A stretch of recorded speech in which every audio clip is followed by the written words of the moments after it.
He speaks. That's what many on social media tweeted out today as President Donald Trump's son-in-law addressed reporters for the very first time. Jared Kushner, an advisor to the president, talked about the federal government's need to modernize its technology and data.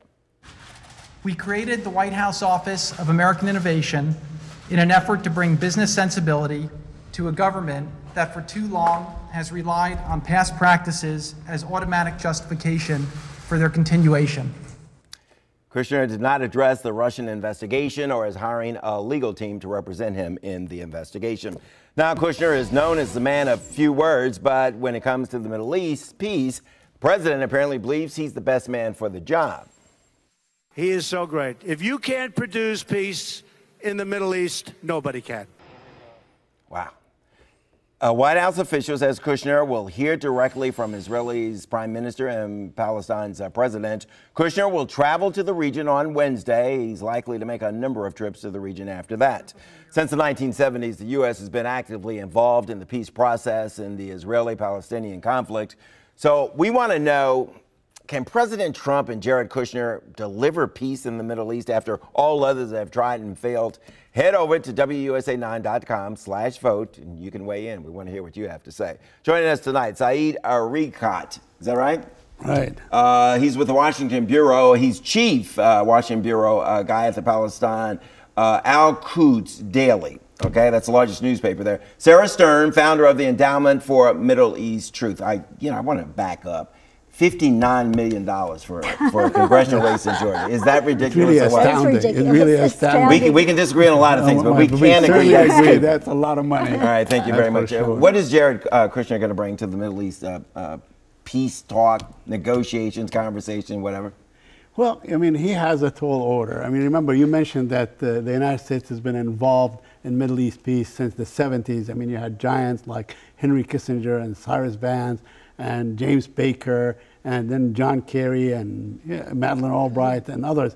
And now we have this young man who is basically does not have any experience in the region, but he's apparently a friend of Netanyahu. His family's a friend of Netanyahu, but he's going to try. Maybe that is the trick. He brings with him. He can think out of the box. He brings with him definitely the trust of the president. So he has his trust. He has his confidence, and it seems that he has a green light to go ahead and negotiate. So that's what we will be looking for. You know, we have not seen him make any statements yet on the Middle East, on the process, how he will conduct himself. But definitely his other partner, Jason Greenblatt, seemed to have made a great deal of goodwill with both the Palestinians and the Israelis. Mm-hmm. What do you think? Well, I agree with Saeed. I think it's a very tall order. The truth is that in 2000, in the summer of 2000, Ehud Barak bet the barn with Yasser Arafat and offered 94 to 96% of the West Bank, or Judea and Samaria, if you will, a division of Jerusalem, a right of return of thousands of refugees, and it is very difficult. And Arafat did not say yes, he did not say no. What he did was walk away from the negotiating table, and what we got in return was a renewed intifada. So it was almost irresponsible for them to bet the barn, because it's almost impossible for a Palestinian interlocutor to be able to walk away from the table with less than that. And it's almost impossible for an Israeli interlocutor to give so much after there have been so many. Our viewers are going to pick up on the fact we're already negotiating here. Right. Yeah, right. Yeah, your turn to respond. What's keeping us from peace? Sarah is rehashing history, and of course, you know, what she's saying is that is not exactly what happened. Arafat was never really offered any offer, but that is beside the point. Let's talk about right now. We'll talk about right now. What the Israelis have to realize that they have to live with the Palestinians. The Palestinians are not going anywhere. Mm-hmm. They cannot rule over them for the rest for eternity. They have been there for 50 years. How much longer will they go? For another 50 years, another 100 years?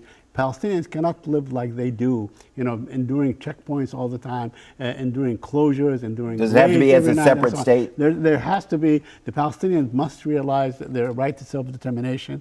They have to exercise their right in their own land. There has to be a resolution to Jerusalem. There has to be a resolution to the refugee problem that has festered on for 70 years. These issues are fundamental, and the Palestinians cannot basically accept less than 22% of their own land on the West Bank and Gaza.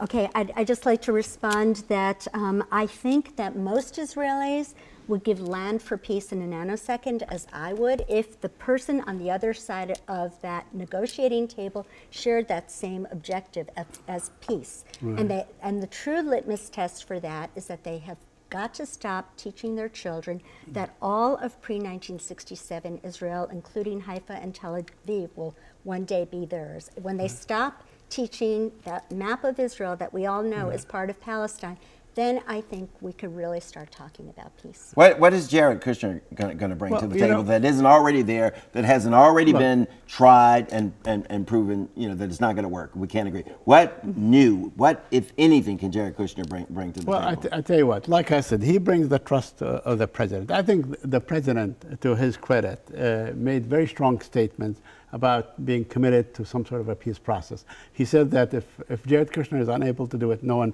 will be able to. So he brings that with him. It's a fresh outlook. The Israelis certainly trust the administration, and so do the Palestinians. So he can bring that goodwill. You both can agree on that, right? We fresh set of eyes.